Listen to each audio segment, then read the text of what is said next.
As regular listeners, I am sure you can tell I'm breaking away from the norm. Each introduction to this podcast is pre-recorded and therefore the same each week. I am thinking of changing that format, and well, today is a trial. This podcast is my 30th interview, and while not a true milestone, I just want to take some time to share with you some personal thoughts before you hear from Glenn Roylance. I appreciate you taking the time to listen to this podcast, and I appreciate the comments that I receive from time to time about how much you enjoy them and how they've helped you. Creating a podcast takes time and work, and there is a learning curve to creating something that others simply want to listen to. Producing a podcast, if it were only me speaking, would be easy, but my podcast involves interviewing people. And in that, it is an inherent problem. First, it's a constant struggle finding people to interview. Second, the majority of my guests are not technologically savvy and don't have a great mic. I'm constantly struggling with audio quality, but that's the nature of the genre. The other problem I have with producing a podcast is me. Yes, me. I'm sure you've noticed, if you are a regular listener, that I am not a great interviewer, although I think I'm getting better, but my problem is I stutter. As a young boy, I had a terrible stuttering problem and eventually outgrew most of it, but I struggle with getting words out. As a result, it takes me time to get my thoughts together and put them out. This is the reason I don't engage in a conversation with a group very often. By the time I'm ready to speak, the others have moved on. The other problem is my dyslexia, which causes me to reverse words, and I struggle to pronounce words correctly. I suffer from the same condition that Moses suffered. I'm slow of speech. Because of these challenges and problems, then why do I produce this podcast each week? And it's very simple. It was a result of revelation. As a result of studying the scriptures and pondering and prayer, it was revealed to me that I should start this podcast. It then took me over 6 months to prepare and convince myself that I could do it. The goal of every podcast is to bring others closer to Christ. That's the goal. It has nothing to do with me, but to bring people closer to Christ. I've learned so much from those that I've interviewed, and as a result, it has changed me. As mentioned earlier, finding people to interview is a constant struggle. There are times that I have no one to interview, and then the Lord provides one, and how grateful I am that He does.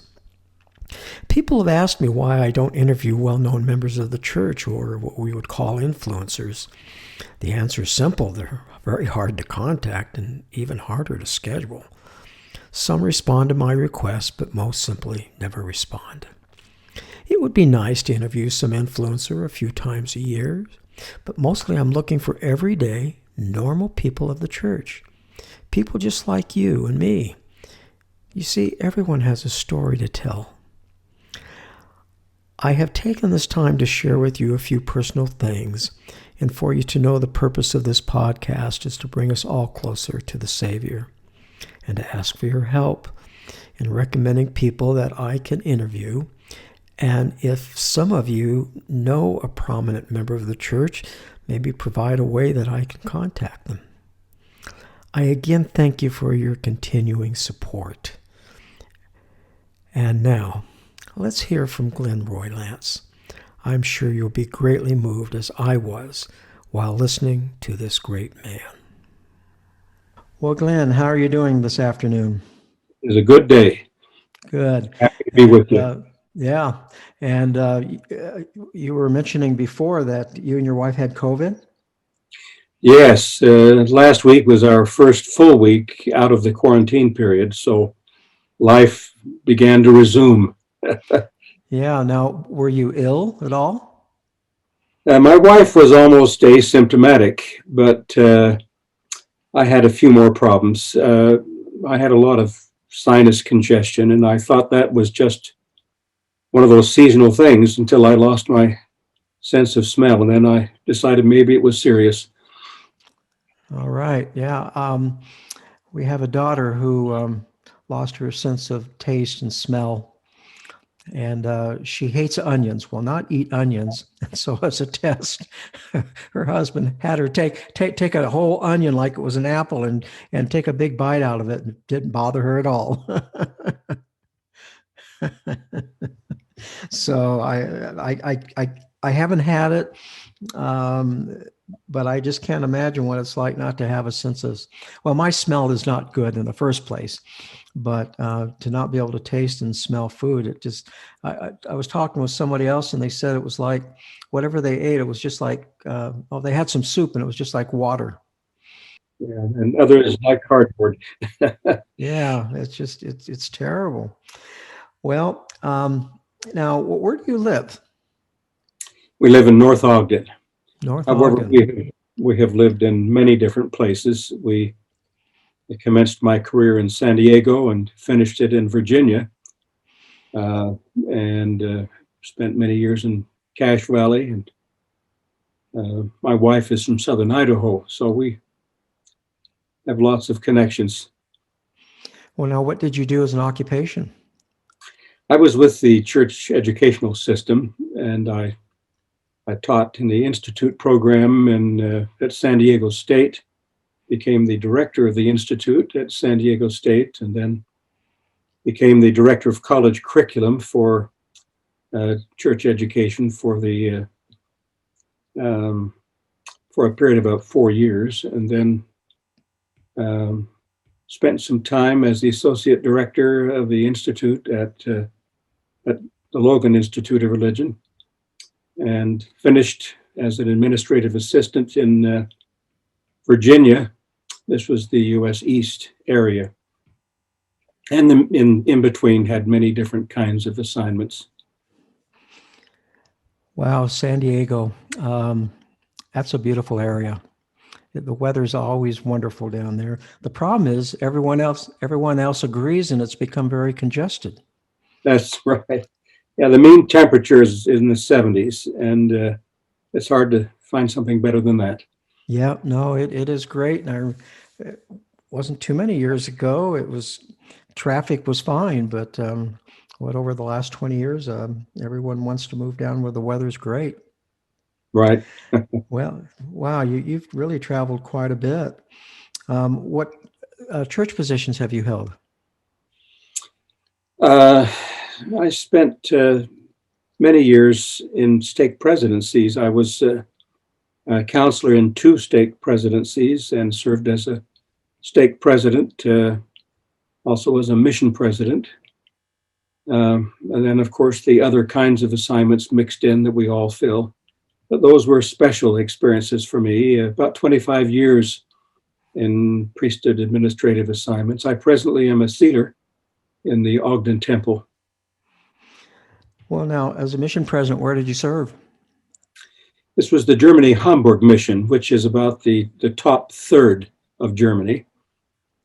And back in those days, there was still a partitioned Germany. We had East Berlin as a separate island, and of course, many missionaries in West Berlin. And so I had to travel across that no man's land many times each month or two, and had some significant experiences with all of that. I served as a missionary myself in that same area some 15 years prior to my call. That was then called the North German Mission, and then was divided, and it became later on was divided, and my area of assignment was in Berlin. It became the Berlin Mission, a mission within the city limits of one city. That was a significant experience. Well, I was going to ask if you were fluent in German before you went, and of course you were. I spent quite a bit of time in Germany on and off, touring with an orchestra. Oh, And I was there with the Berlin Wall. Actually, orchestra members had a chance to take a bus over to the east side, and I just didn't want to go. I looked at what I could see, and it would seem to be so dark and and bad. I said, I don't even want to go over there. So, yeah, but we had several. I guess maybe a bus load. The orchestra's 120, 130 people, so maybe 20 or 30 people went. But yeah, I remember that wall being up. Well, I was a missionary when the wall was erected. We'll never forget going to church that Sunday morning, and I said, "Where is everybody?" And they said, "Well, didn't you hear? They built a wall right through the middle of the city last night." And much of our congregation was from the east side in East Berlin, and it crippled many of the little branches. And oddly enough, the mission had been created. The Berlin mission, back in those days, was created with the intent of preparing for an organization of a stake, and the effort was enormous to do that. It was that little mission of about 40-something missionaries was one of the highest baptizing missions in all of Europe. But they were handpicked and hardworking young missionaries. And then in the middle of all of that, the wall went up, and we wondered if we were going to be asked to leave. We were put on evacuation notice, and then a strange thing happened. We got word that the First Presidency wanted a stake organized, and they said next weekend. And the president was dismayed. He said, "I don't know whether the brethren know what's happening here. We don't have enough priesthood to organize a stake." And so the visiting authority, who had the assignment to come and organize the stake, went to visit personally it was back in those days, President McKay was the president of the church. And President McKay said, "We need to have a stake in Berlin next weekend to preserve the freedom of that city." And they came, the brethren, and somehow put together a stake, a struggling organization with inadequate priesthood. But it flourished, and today is one of the fine stakes in Europe. And we survived all of that, even though for a period of time, we weren't sure if the next day would be our last day before we were evacuated. Well, now you said the wall went up just overnight. Now that I didn't know. Did it literally go up just overnight? Literally. There's Wow. something about German technology that is just amazing. Now, it wasn't completed, of course, but the foundation of the wall was laid.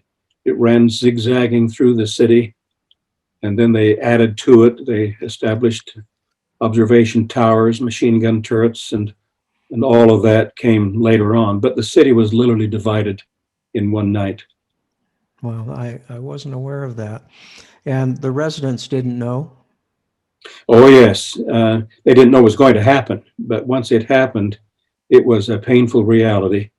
There were people who could wave to relatives from one high-rise building on one side of the wall to another on the other side, but they couldn't see each other, couldn't make contact.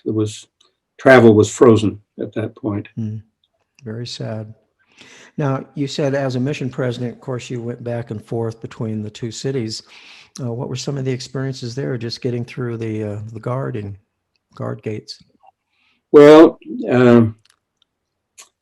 they put up with us and we put up with them. But I'll never forget the day I was driving.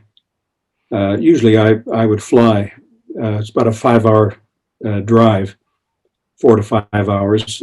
But I was driving on this particular day, and it's a 2-lane highway that goes through the corridor, which is an international highway, which means you could travel that corridor even though you were passing through a foreign country, and you still had diplomatic privileges to do that. But that was hilly, up and down, and I was coming down one of those hills and was stopped by an East German policeman. and he told me I was speeding. I suppose maybe I was, but it was uh, mainly a geographical thing, up and down and up and down, and so he said, "Well, there'll be a fine." And I said, "So how much is the fine?" And he said, 400 marks, uh, which was on the spot. And I said, "So what if I don't have 400 marks?" And he said, "Well, then you don't have a car. I'll take your car from you." So it was judge, jury, and full court session all in one. But they were generally pretty decent with us. The missionaries, were hard to get angry with, and they were pleasant, and we we didn't have any bad experiences at the border, really. Oh, now 400 marks, that would have been quite a bit of money, wouldn't it? About $100 in those About, days. okay, about $100 in those days. Well, even in those days, $100 was a lot of money. That's right. Yeah. To today, yeah, yeah. Today we don't think about $100 too much, but back then it was a lot of money. This was Yeah. in the 70s. I was there from 76 to 79 as a mission president, and 60 to 63 as a missionary. Well, I think I was in Germany also in 76, I think 72, 73, and 74. But yeah, I was probably there when you were there at the same Might have time. been. Now, you said you've served in a lot of stake presidencies under different stake presidents. What have you learned from that experience? Well, I discovered that being a counselor is one of the finest callings. You are able to say what you choose. You don't have to implement it. That's left to the president to do. You know everything that's going on, and yet you're free from some of the heavy responsibility, the burdens of being accountable fully. And I worked with two very fine stake presidents, and it was just a wonderful experience. Uh, it was in Logan. It was the Logan Central Stake where I served as a counselor for 9 years, and then served as the president immediately following for 9.5 years. So that was a big chunk of my life in Logan. Yeah. Well, you certainly knew all the people well after all that time. Yes, great people. Yes. Now, what about your family? How many children do you have? We have 10 children. We have 6 girls, 4 boys, and that has kept us busy and young, I think. We have fond memories. When you have that many bodies coming in and out of your house, that many at the dinner table, at the breakfast table, excuse me, life gets very quiet when all of a sudden you're empty nesters. Yes, I would imagine. Now, how many children did you have while you were serving in Germany? Well, let's see. We had 2 children while my wife was expecting when we left, and had another baby just before we came home. Um, so let's see. I guess it was 7 we took and brought 9 back, and then had the caboose number 10 after we got home. Well, that must have been hard on your wife. I know what I know what it's like to have your wife move to a foreign country. I was in Israel for 4 years, and of course, my wife was there with me, and we had a child while there. And it can be a little bit of frightening to, be in a different country. And does your wife speak German? She didn't. And when I said it really wasn't a challenge, that's not really true. I think for the first few months, she felt that she was in a no man's land, couldn't understand the language and didn't know the culture. And when she went shopping, she had to shop for color of labels on the cans that we had in our pantry at home.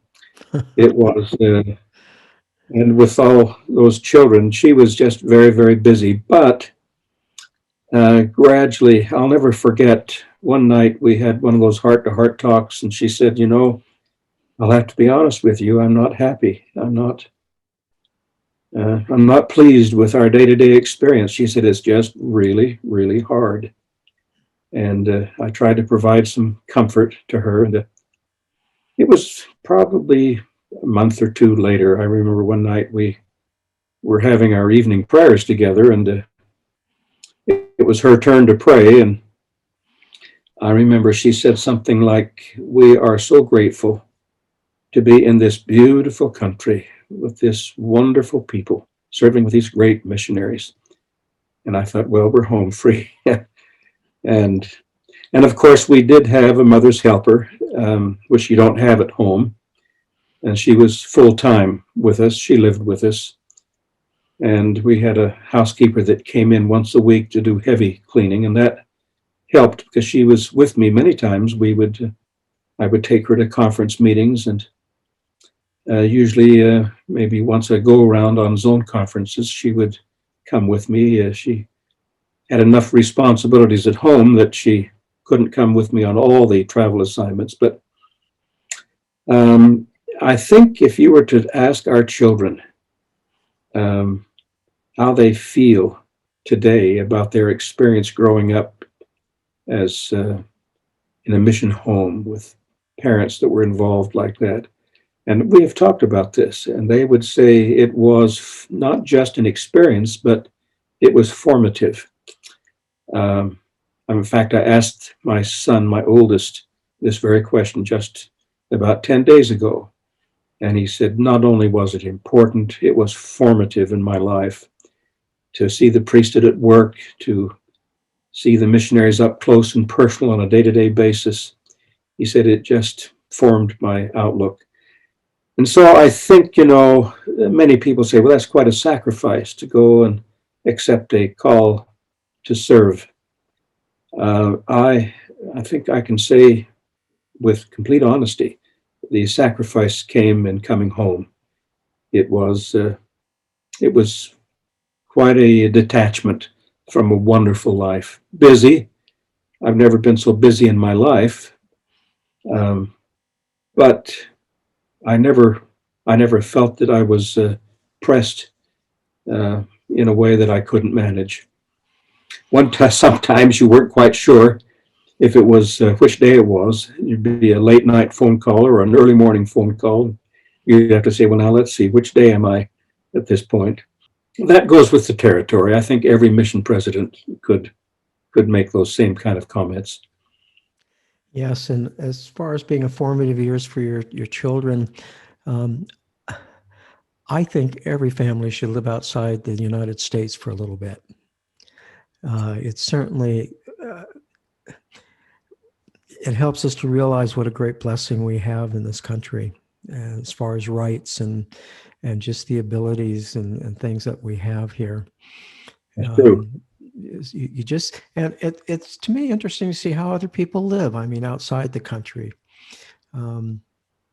It's just a different way of living that we just don't conceive. And Germany is really, of course, this was several years after World War II, and they were still rebuilding. But it was a modern city. It was a modern city, but still a different way of life. Totally different way of life.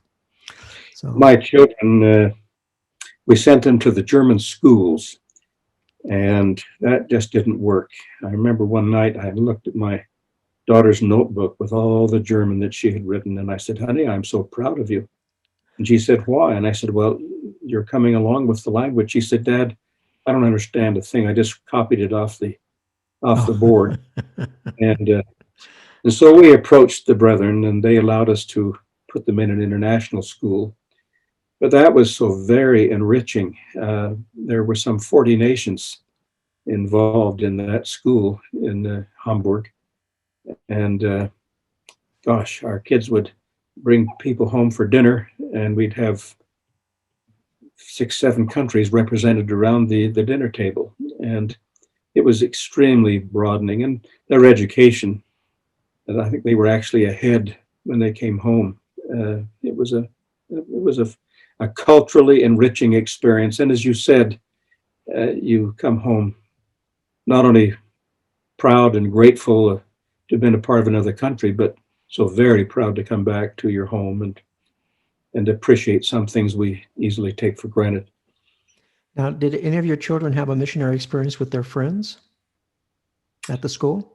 Um, not significantly. I remember our youngest little girl at the time just started in school, and my wife went to a conference, teacher parent conference, and she said, "I wonder if you could explain to your daughter that people who don't observe your way of eating, this word of wisdom you have, that they're okay."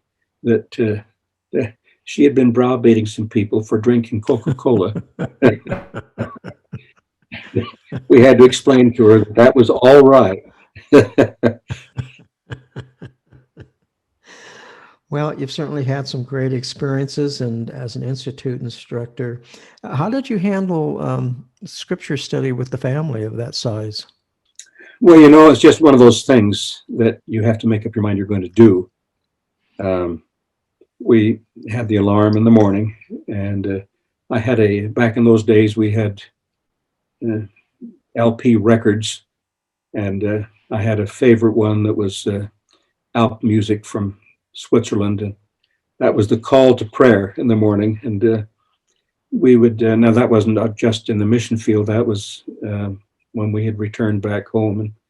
But each morning we would have just on a regular basis, our scripture study. But I think probably the most significant study experiences were our family home evenings. And we had the idea that you could turn that into fun, that it ought to be that the gospel and gospel concepts could be challenging to talk about, could be exciting to talk about. Many times I would come home and say, had a student that came in the office today and posed a question for me. How would you have answered that question? And that was always good with that many children, for a rousing conversation. Dinner table discussion was always like that. I learned that from my mission president. I sat at his table. I served as his counselor for over a year and sat at his table. And I thought that this was just kind of happening at first. And then I realized there was design behind all of this. And he would turn conversation into a discussion at the table, to the point that people didn't want to leave the table. They were actively involved. And I thought to myself, that's the way it ought to be, that dinner time ought to be a refuel time, not just for food, but where you really communicate one with another. And our family home meetings were the same. I think we all looked forward to those family home evenings.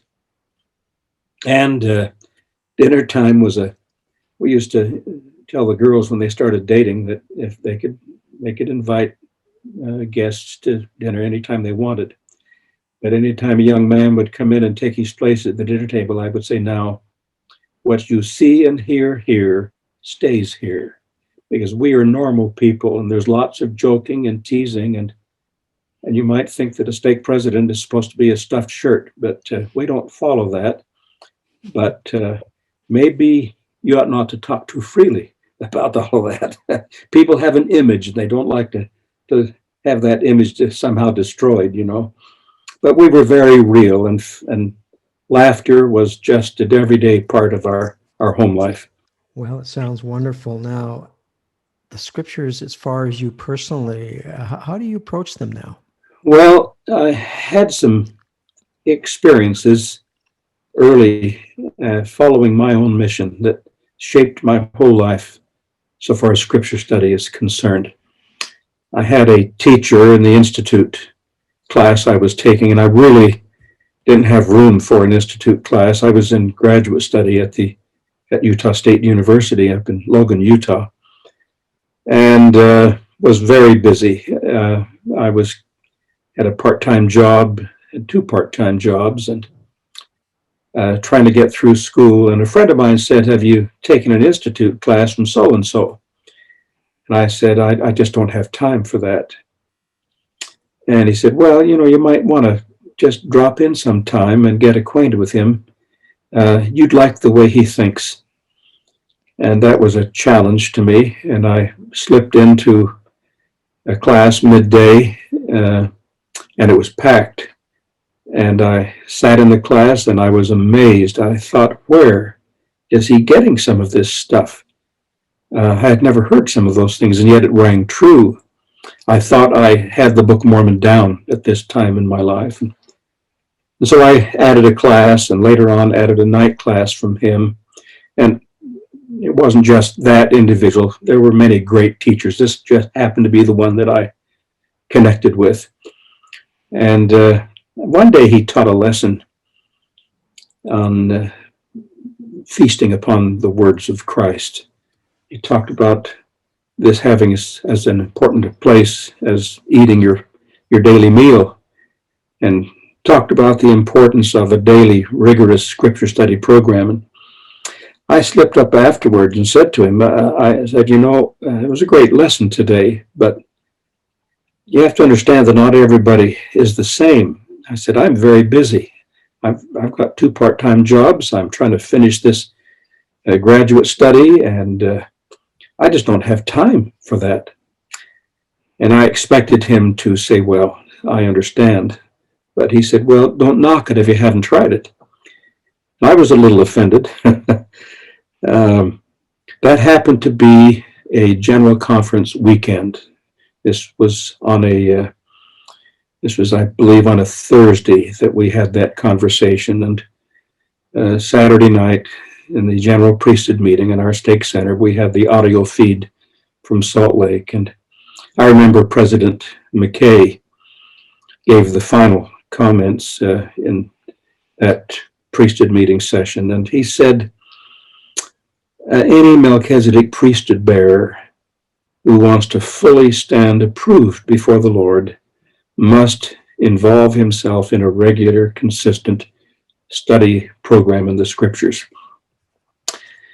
And I felt like I was being kind of shot at. And that night, as I left the stake center, I went to my office on campus and went upstairs on the second floor in my little office and knelt down, and I said, I'm going to come back tomorrow morning and I'm going to start a regular scripture study program. I don't have much time. That's the only time out of the day that is flexible for me. And so at 5 a.m., I was back the next morning, and it took several days for me to stay awake. But finally, things began to happen. And when I say things began to happen, this is my philosophy of scripture study. It's not a matter of reading. It's a matter of pondering and writing. I started quite unaware of what I was doing, taking notes on thoughts that came to me while I was studying. And then I would have my morning prayers, and the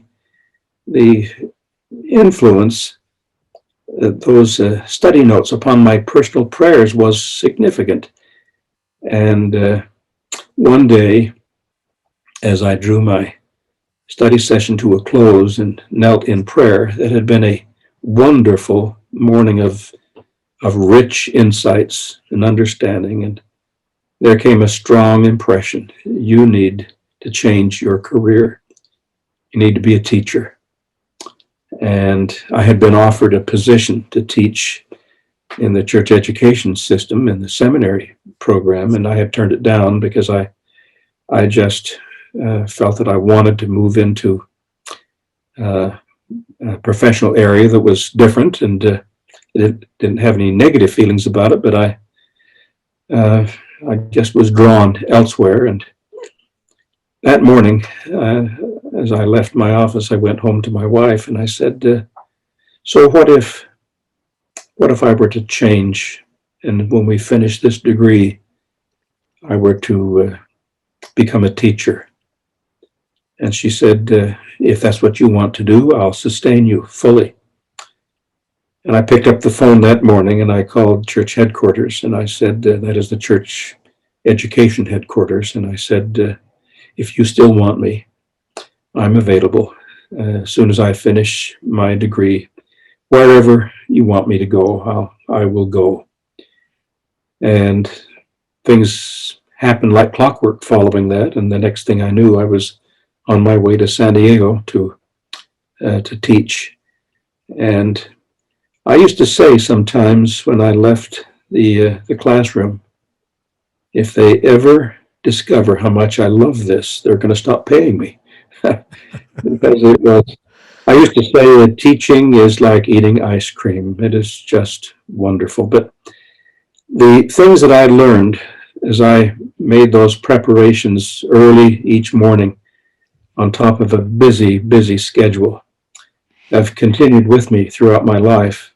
And I have discovered that it's not a matter of reading. Anybody can read.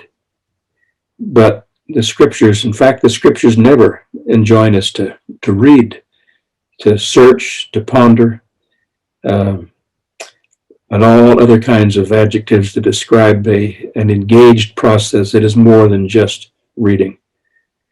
And I remember when I was a stake president, we had a conference visitor, Elder Yoshihiko Kikuchi.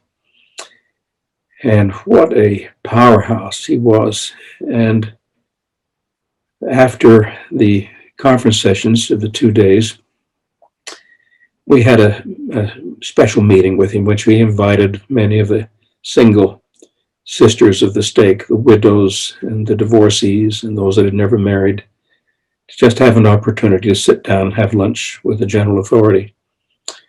And it was a nice experience, but at the close of that experience, he said, I just want to have a question and answer session with you.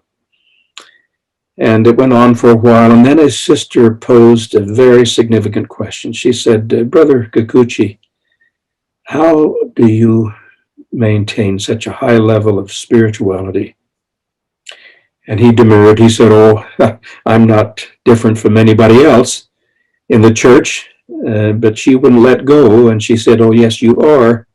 We've had 2 days of meetings with you.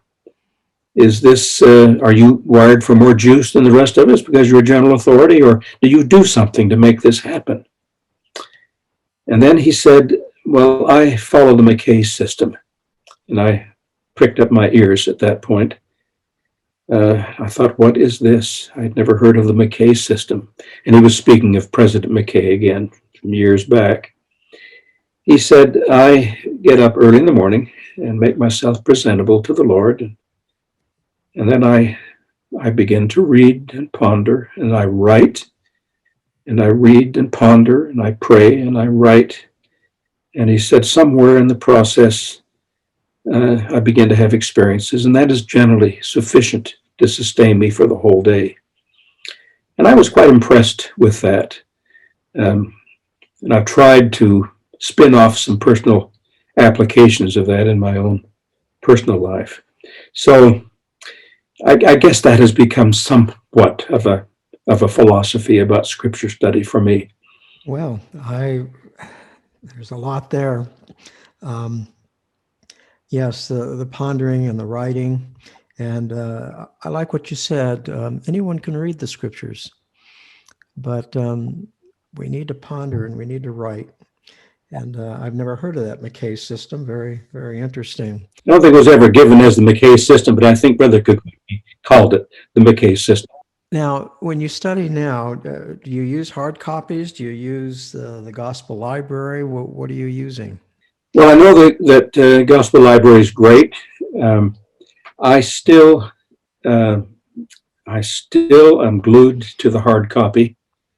I mark, but my comments are in the computer, and I have files, and gosh, there are hundreds and hundreds of pages of study notes that I've accumulated over the years. Some of them, I believe, may be of some value to my posterity. And as I look back at things that I wrote 30, 40 years ago in that study journal, which is, of course, computerized, I say to myself, good heavens, you were a young man, and these thoughts are bigger than you were. And that's true, I think. Anytime we get flashes of insight, they're they're they're beyond our present stature. That's from a higher realm, and it pulls us up to a higher way of thinking. I remember one morning I heard a broadcast, very much like what you're doing, which they interviewed the son of Bruce R. McConkie. This was Joseph McConkie, and asked him to make some comments about his father and things that he had learned. And he said, "My father has a philosophy." And he said, "It's my philosophy that people who immerse themselves in the scriptures in a real, comprehending way think differently than other people. They perceive life differently than other people. It's a higher frame of reference than most people have." And I believe that's true. Well, now, you said you computerize your journal. What app are you using? Um, this is just a simple word processing. I know that there are some great systems for integrated note taking, but I just use a standard word processing system, and I have all those categorized and uh, labeled, and know where to find them. And so I'm not a devotee necessarily, although I certainly am not opposed to some of the great new study apps that are out there. Not at all. It's just that I have developed this system and it works well for me. And so I'm stuck in an old rut, I guess, but it Well, I sure think works. that's what's important, that it works and that you are growing from your experience with the scriptures. And it doesn't matter if your notes were hand taken or if you, like Joseph Smith, many times had a scribe. What's important is that Right. the words get down on paper and that we take the time to think and ponder. Well, Glenn, I've really enjoyed the time with you. I've really felt the spirit here as I was listening to you, and I was making notes also, and very, very informative, and I really appreciate your time. Now, I know you don't know this, but I always ask those that I speak with if they would mind sharing their testimony, bearing their testimony, and then that's how we will end.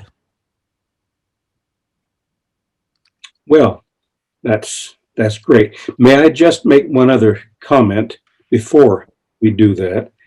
Um, I hope this doesn't sound self-serving, but uh, since retiring and having some more discretionary time than I've had other times in my life, I've done quite a bit of writing, and just recently published a book, and that has got my heart and soul in it. It is a novel, and it's really not it's dealing with faith and the world of faith, but it's set in a secular framework. In other words, it's not a church book in that sense of the word. It's a story of a man's life and the conversion process. But that has been I think you have to be up against some sort of a goal or an objective. And as I said to myself, this is time. You've worked on this off and on for many, many years. It's time now to get this thing done. And in the process, it has been just an exhilarating thing. And I have 2 other manuscripts in the works that I hope to be able to finish as well. This book is entitled Braided Gold, and I published it through Amazon. I'm sorry. Would you say the title again? What is it? Braided Gold. Braided Gold. And it's a story. The subtitle is a story of the healer's art. It has to do with a man's conflict with himself and others, and the challenges of coming from a dysfunctional home, and finds his way into higher education as a university professor, and aligns himself with the ultra liberal philosophy, and ends up causing some problems that bring his life to a real standstill.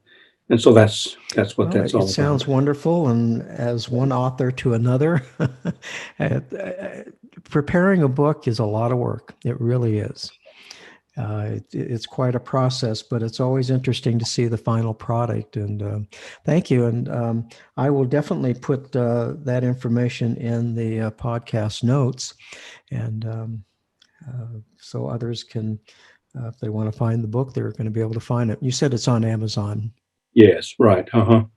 I think every book is on Amazon. I think they cornered the market. Right. So yes, what I'd like you to do now is just bear your testimony, and then um, if you wouldn't mind doing that, please. I'd be delighted to do that. Um, when I was a young man, I went through the standard process of seminary and Sunday school classes, and I wasn't really an unbelieving soul, um, but I was caught up in the thick of thin things. My life was social, and I did stay close to the church, but it didn't penetrate very deeply, and I never did read the scriptures as a young man. I think after graduating from 4 years of seminary, I could have the singular distinction of never having read a whole chapter in any of the scriptures. That doesn't speak very highly of the seminary program, but I wasn't an awfully involved student, and I know they used to have. We had on occasion testimony meetings in class, other areas of youth gatherings in the church, and I never participated in those things. I just didn't believe that they really could know. I didn't believe that, since I didn't know for myself that it was true, I had a hard time believing that other people could really know. And I thought that it was kind of a pretend, that there was a template that you were supposed to follow when you bore your testimony. I was mistrusting of the emotion involved, and felt that it was more emotion and less real testimony. I'm making myself sound pretty critical.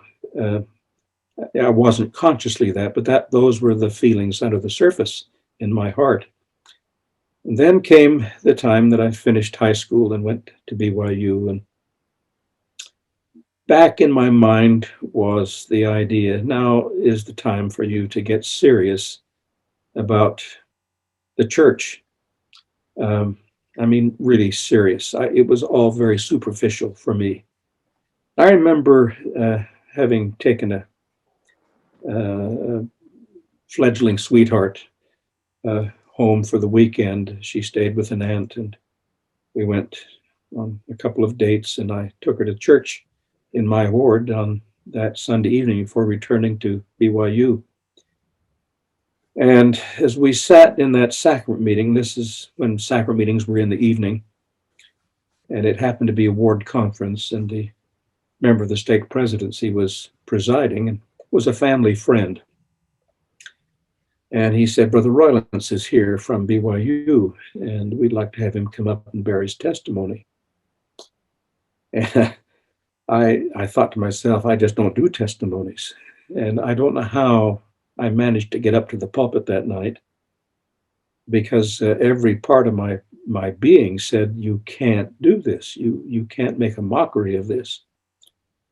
And as I got up to the pulpit and looked at all of those people, it was probably the worst moment in my life.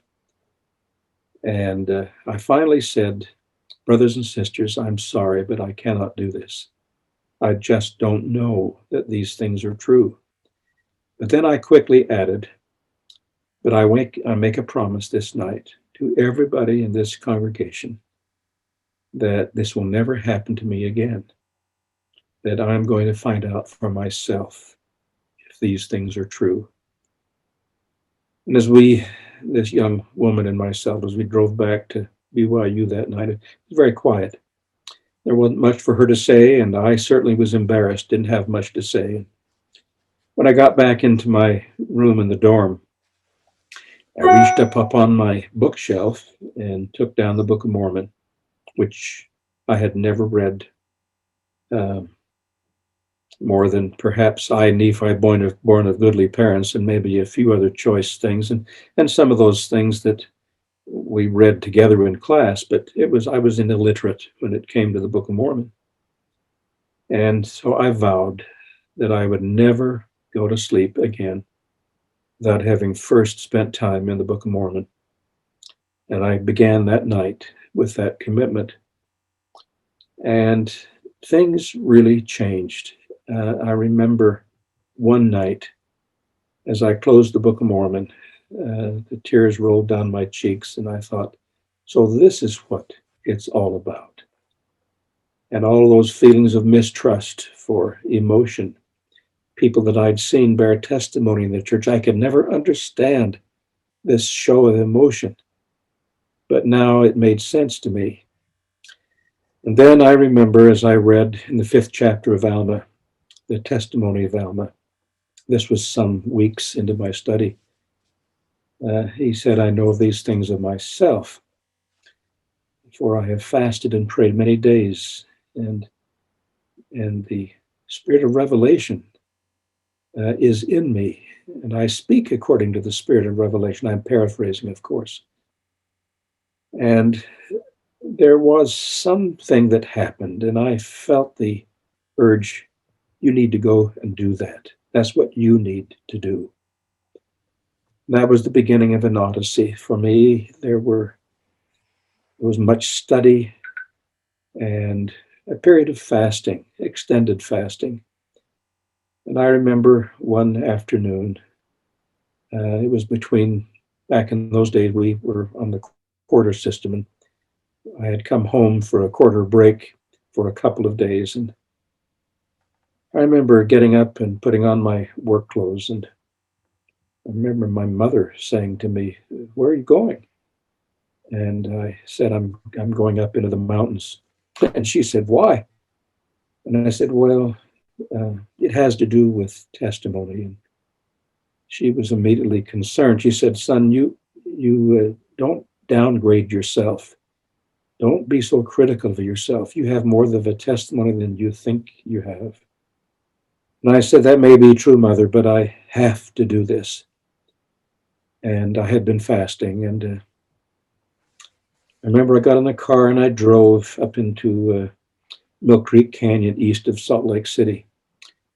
And as I drove, I remember the poignant feelings of just hungering for something that I had never understood before. Now I understood and realized I didn't have it. And the tears rolled down my cheeks, and I thought, this must be what a broken heart and a contrite spirit is all about. And I found a place of retreat up in the mountains in a beautiful setting. And there under a pine tree, I sat and spent many hours. I read in the scriptures, and then finally had an impression come that I needed to pray. And I knelt and prayed like I'd never prayed before. It was kind of like the old phonograph records we used to have, where you drop the needle in the groove, and the groove catches the needle, and it pulls the needle along, and sound comes. And it was kind of that way for me. It just started, and it was something that was orchestrated from elsewhere. And I prayed for things that I had never prayed for before, and there were thoughts that flowed into my mind that I had never had before. And then in the midst of all of that, I did what I had never really done. I confessed my sins and laid out my life and pled for an opportunity to start over again. And there was a marvelous manifestation, and I don't think it would be appropriate to go too far into that, other than to say that I was so filled with sweet joy and understanding that I completely lost control of my emotions, and I couldn't speak. And in the process, I asked the Lord, I said, I don't understand Jesus Christ.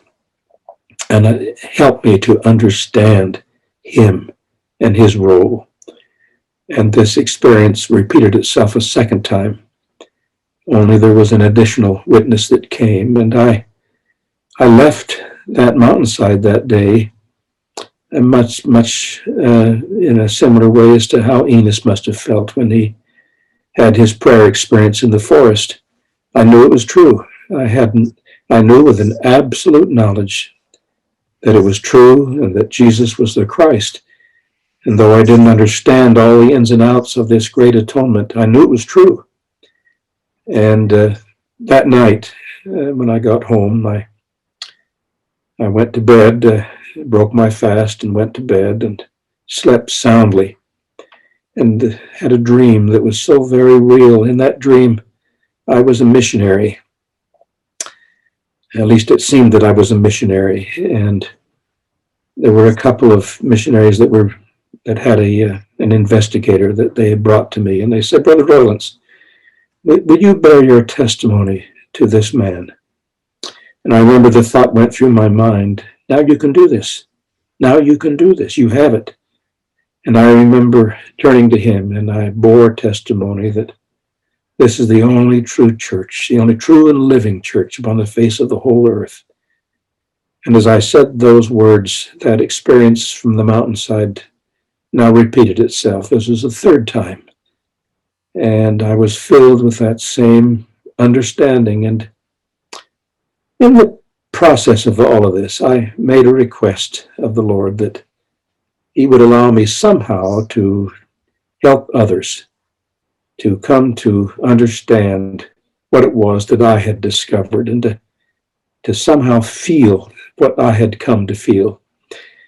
And that has grown within me and has become the driving force of my life. The greatest experiences in my life have been sharing the gospel principles in the spirit of testimony with students, and one-on-one with family members and my own children.